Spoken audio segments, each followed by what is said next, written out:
Losing teams complain. They moan to the cameras. They blame the referee. They go home. What they don't usually do is file legal paperwork.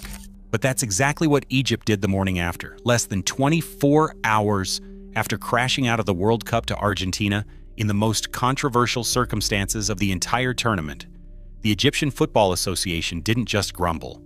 They lodged a formal, official complaint with FIFA, demanded a full investigation, and asked for something almost unheard of: that the referee and his entire officiating team be thrown out of the rest of the World Cup. This isn't a sulk.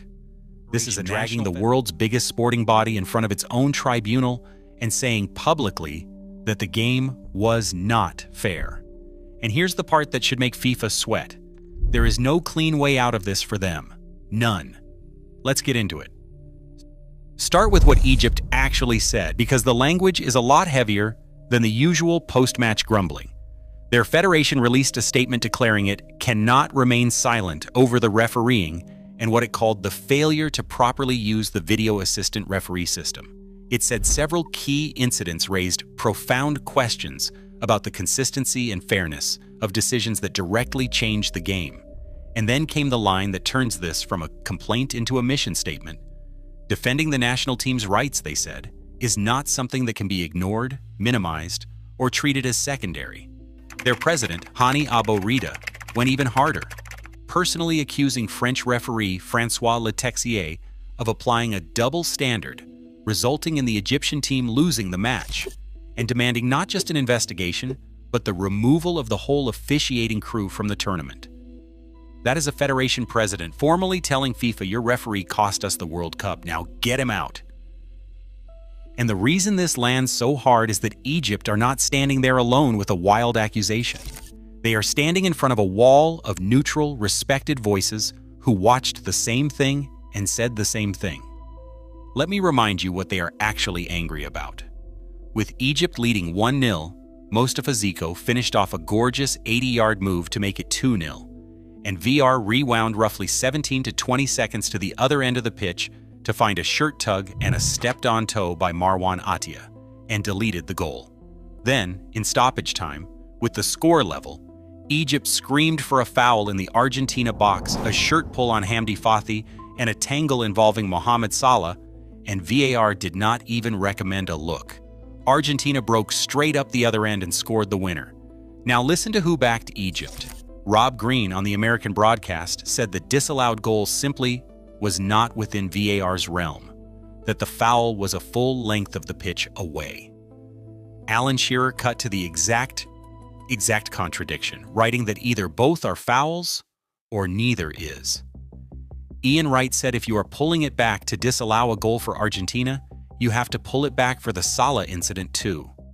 Jamie Carragher said in any major European league that goal stands even after review. And it was not just the English. German referees weighed in, with Patrick Ittrich saying flatly of the late penalty appeal, "For me, that is a penalty," that all the contentious calls went against Egypt. When that many independent experts, with no dog in the fight, all point at the same decisions, a federation stops looking hysterical and starts looking like it has a case. But here's what makes this genuinely dangerous for FIFA, and why the pressure is now enormous. Egypt's complaint did not land on an empty desk. It landed on a desk already buried in them. This has become the most complained about World Cup anyone can remember. Belgium filed a complaint over the Balogun red card reversal. Ecuador filed one after Mexican fans besieged their hotel with horns and fireworks the night before a match, saying the conduct clashed with the principles of fair play and equity. Iran filed a protest over oppressive travel restrictions that dragged the squad back and forth across the US-Mexico border before and after every group game.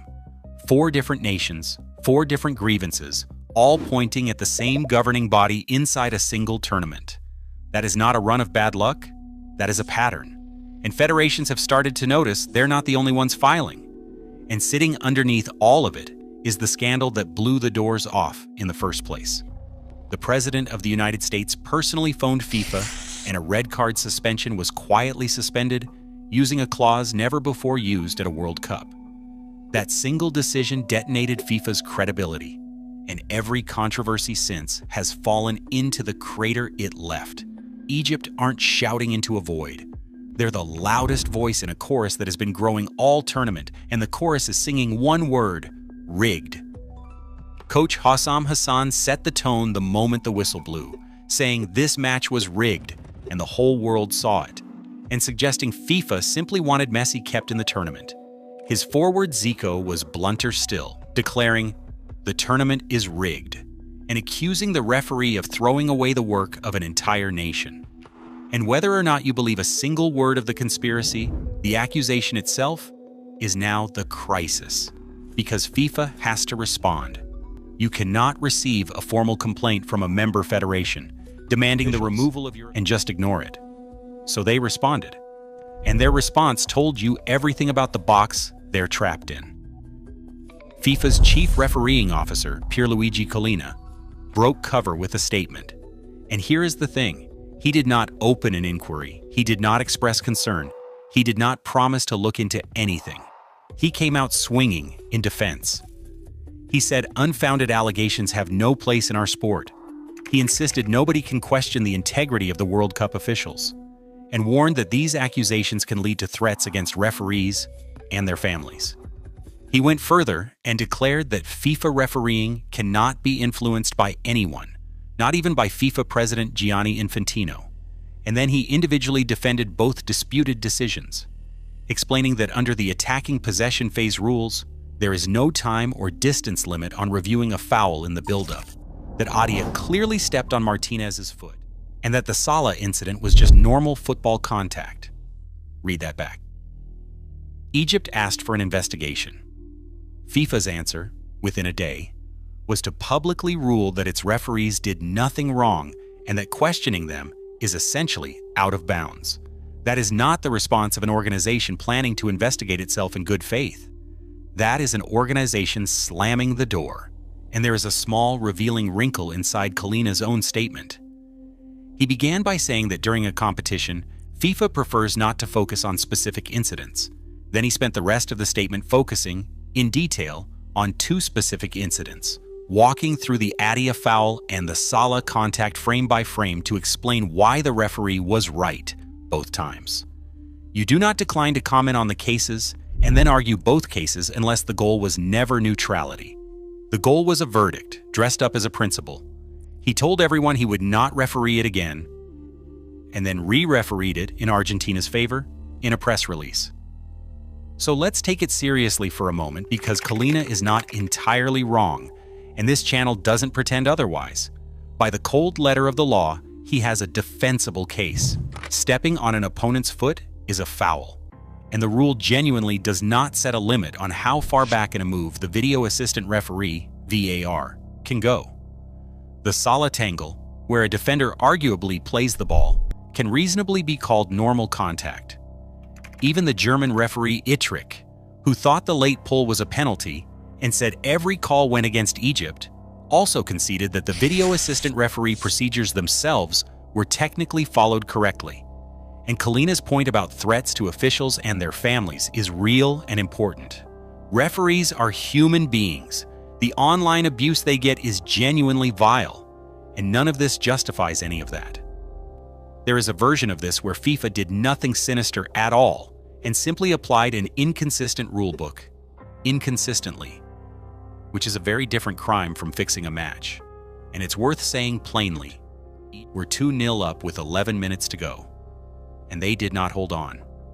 No referee made Christian Romero miss a marker or made Messi's volley fly in. Part of this they did to themselves.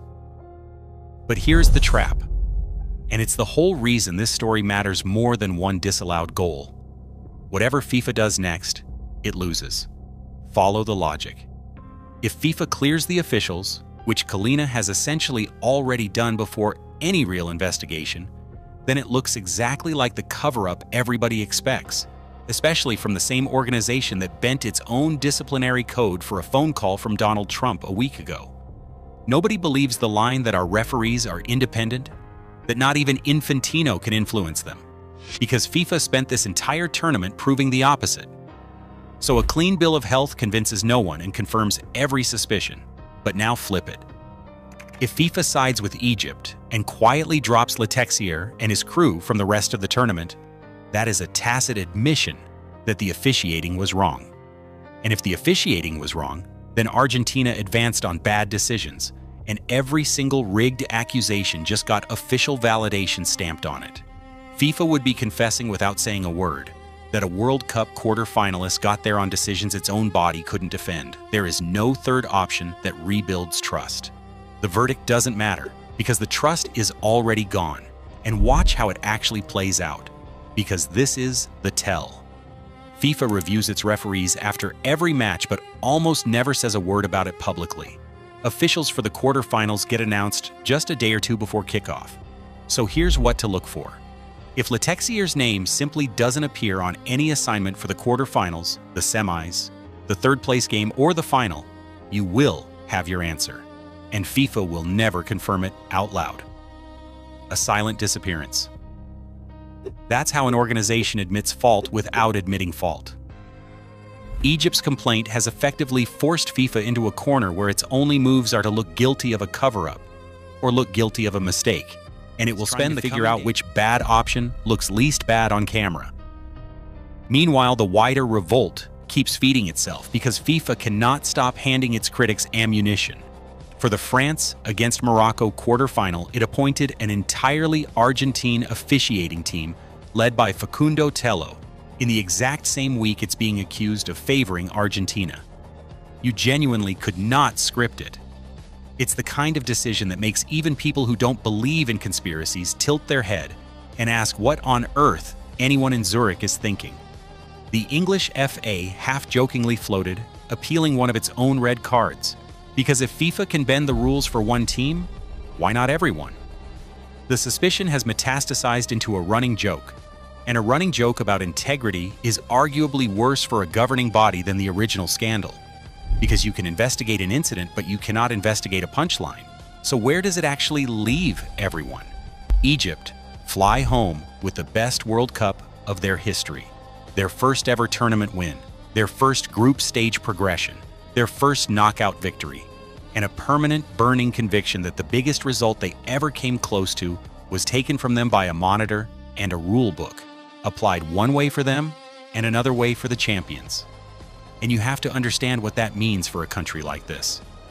This is a football-obsessed nation, 7-time champions of Africa, that had spent decade after decade turning up at World Cups and going home with nothing to show for it. This was supposed to be the tournament that finally rewrote that story. A first-ever quarterfinal within touching distance, 11 minutes away. To have it end like this, not beaten by a better team on the day, but undone in a way half the planet found suspicious, is a specific and lasting kind of heartbreak. That's the wound the complaint is really about. Argentina march on to face Switzerland in the quarterfinals, chasing back-to-back World Cups, their captain crying tears of relief while a rival nation cries tears of injustice. And FIFA sits in the middle, holding a formal complaint it physically cannot answer honestly, because every honest answer indicts either its officials. Egypt didn't just protest a defeat. They put the credibility of the entire tournament on the record, in writing, and dared FIFA to respond. And no matter what comes back, FIFA is going to walk out of this one with mud on it. What do you think FIFA actually does here? Quietly bench the referee, or dig in and clear everyone? Call it in the comments before the quarterfinal officials get announced, and subscribe, because we are going to be watching that team sheet very closely.